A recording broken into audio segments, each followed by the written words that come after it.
All right, welcome back to Boring Reviews. Lee there. Evan's there. Yes.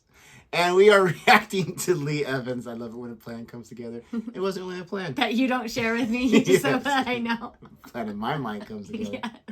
And we are checking out what? Being an ugly kid. Now, I have to say... I will let you.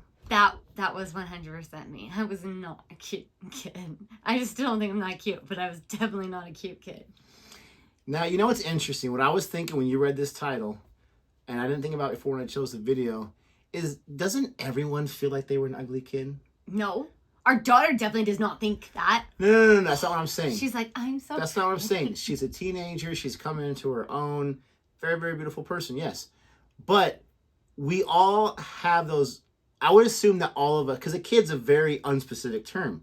That we all have, like, those stages in our life where, like, oh, can we not bring up the pictures from, 3rd grade to 5th grade? Whatever it is. Usually it's around the same, like, I call it the ugly duckling stage. Because I would say, just my own opinion, most adult people look better than when they were kids. If that makes sense.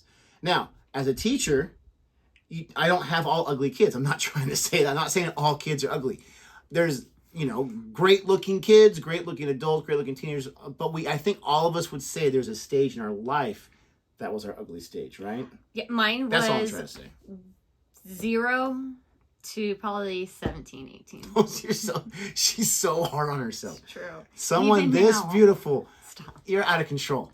Now, I remember one time we were at your mom's house and she was bringing out the baby pictures. She's got 3 sisters. Love them all to death. I know exactly what he's going to say.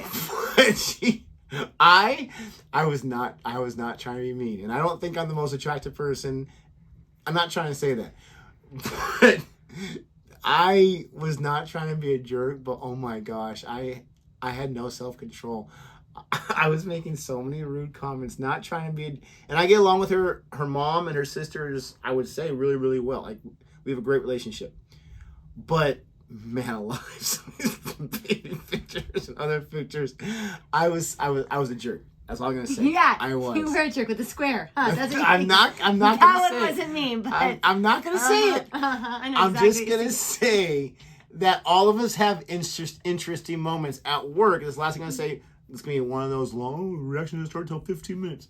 But we had this thing at work for the 5th graders going to middle school. 5th grade teachers thought, hey, it'd be cool if we all sent in middle school pictures of ourselves and let the kids guess who's who. Great idea. It was a lot of fun. I was purposely trying to find like a really embarrassing photo because I thought that'd be fun.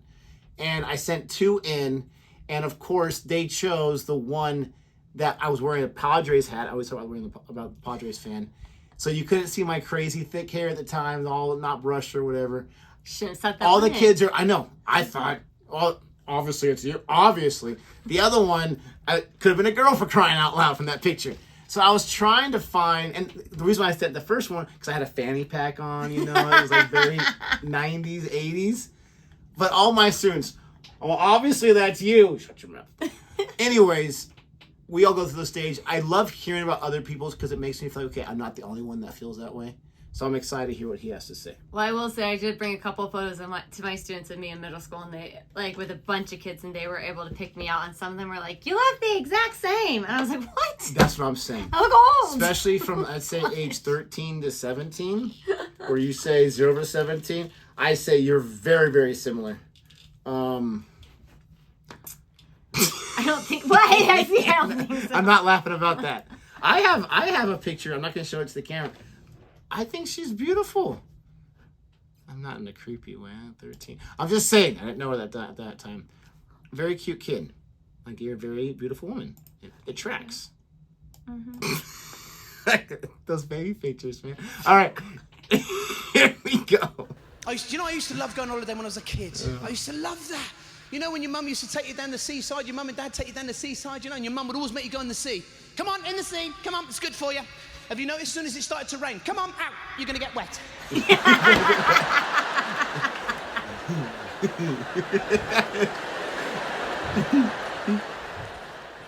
used to love that when I was a kid. Why'd you point at me? I just had to pause there, but always getting in the water. Like, you always are trying to make Why me would get in the you water. travel 5 hours to the beach to not get in the water? Because you just want to relax on the beach. Now, You can relax in your backyard. it's too hot here. I was going to say, though, it was hilarious because when we were on a cruise, I was laying out by the pool. Everybody else had gone and done, like, their own thing. And it started to rain. It was the only day it rained, thank goodness. Oh, I wasn't there for that. And it was all cruising. And it was hilarious how we're all just, like, looking. And half of us get up and go underneath, like, the sheltered area on the boat. And everybody else is like, but we're in the water. And I wasn't there for that, but they had these really cool chairs, like the chairs you have in the water. And so the water had, like, I don't know, 6 to 12 inches, probably 6 to 8 inches of water you just walk around in before you got in the pool. And so these lounge chairs were meant to be wet, so like your bottom's getting wet anyway. So you're sitting in water, basically, is what I'm trying to say. But I did have my book with me. Like, I had an excuse. Oh, rain? We were at Disney World once in Orlando, where Florida, it rains all the time. And we knew it was going to be a rainy day, so we all had our ponchos ready to go. And so it would rain for 15 minutes and then stop for an hour. It did that the entire day. And it was just amazing. This crowded place at Disney. As soon as it rained, like little ants or cockroaches scurrying away from the light or something. All of us had, and then go. It was hilarious to watch.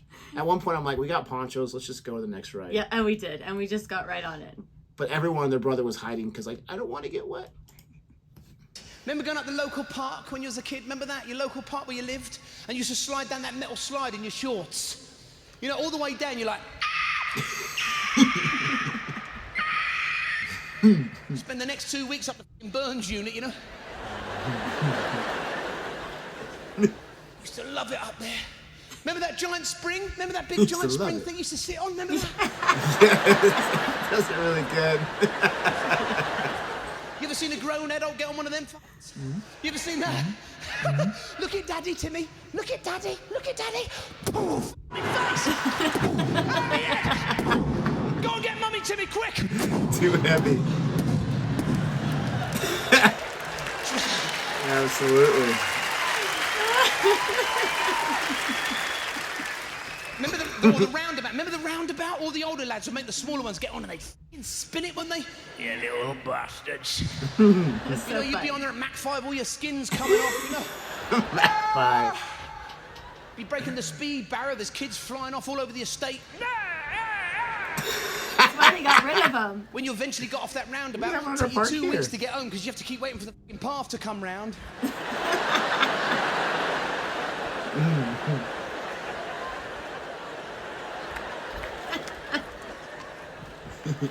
You know, you get indoors, your mum's like, "Hey, you've been drinking?" I've been on the roundabout. You've been drinking roundabouts. I love kids.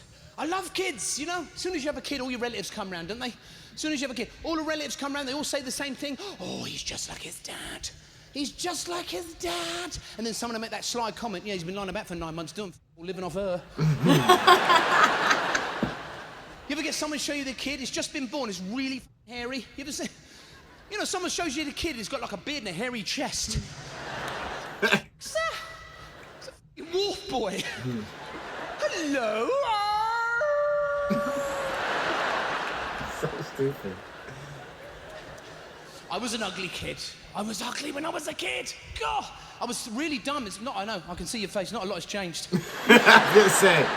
Okay, that I was joke. really dumb when I was a kid. I was like now, for instance, now I use an accountant, right? I have to because I can't count. In maths at school, you should have seen me in maths at school. You know, when you used to sit and do your times table. You used to sit in the dumb row in maths and do the times table. You know, you used to do that. You used to sit there and go like, 1, 2, 2, 2 to the 4, 3 to the 6. I never learnt any maths. I just learnt that rhythm. You know, you used to just sit there and go like that.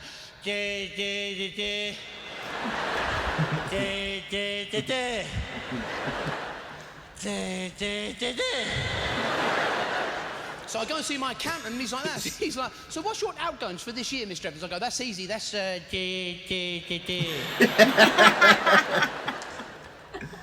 we believe he knows what he's talking about, you know?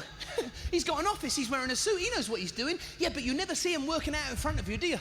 I bet when you leave his office, he's like, goodbye, Mr. Evans, don't worry, we'll take care of everything. Goodbye, goodbye. And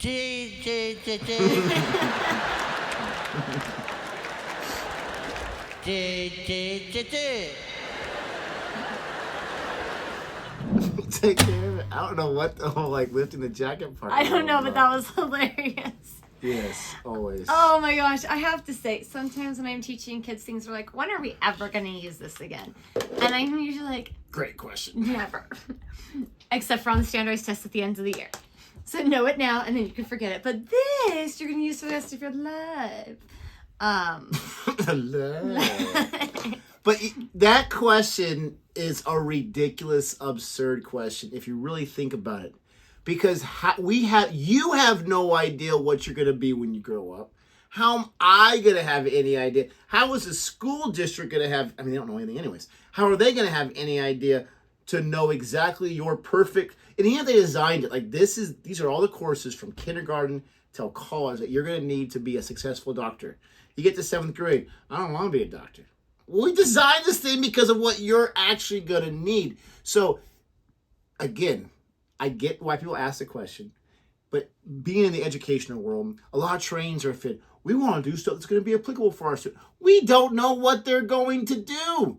They may be a homemaker. They may be a male homemaker. They may be a freaking stripper, for crying out loud. They're not going to know when the treaty of so-and-so Versailles was signed. They don't care about that crap. Welcome to the jobs in Las Vegas. But homemaker, stripper. Everything in between. You're out of control. That's not why I said that. Homemaker, stripper. Are there other jobs? But I will say, really quick to interrupt you. Let me just finish the point real quick.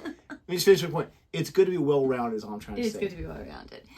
Do you need to know the 9 different types of pronouns? No, that's Thank ridiculous. You. That's what I'm saying. They're like, whenever you're ever going to learn. But if you're going to be a writer, if you're going to be a journalist, if you're going to be a teacher, if you're going to be something that needs to be in the literary world, it might be helpful. Because I listen to different people like on podcasts, not about literature, but I listen to different people on podcasts. He rolls his eyes. And different people in different fields use a lot of content-specific vocab words. Mm-hmm. And there's a lot of times where I feel very stupid because I'm like, I don't know what any of those words mean. But they're all saying stuff. They understand what it means 100% because that's their world, or they've been exposed to those type of words or whatever. And so that's the kind of thing where, you may not need a job that needs 9 different pronouns, but maybe you want to be able to hold your own in a conversation when you're an adult at some kind of cocktail party or some nonsense. I don't know. Well, I tell them I'm terrible at math. Like, my math goes up to about 4th grade and then I'm done. Then I have people like Nick who do it for me.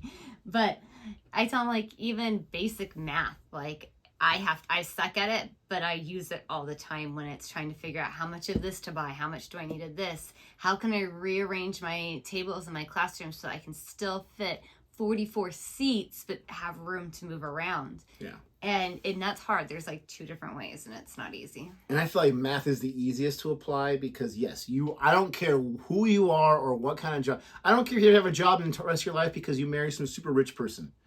You're going to need to know how to do math for different parts of your life. How many pizzas do you need to order for a birthday party? Something as simple as that. Absolutely. I would rather say even more, it's important to read and write because you're always reading all day long. Well, obviously, I'm not saying it's not. I'm just saying that's the easiest to apply to when that kid asks, why are we learning this stuff? Because you don't want to be an idiot, do you? So we're going to go ahead and end our reaction here. If you like our reaction anyway, please don't forget to like and subscribe. Let us know what you think about his comments, about our comments, and until next time. Goodbye.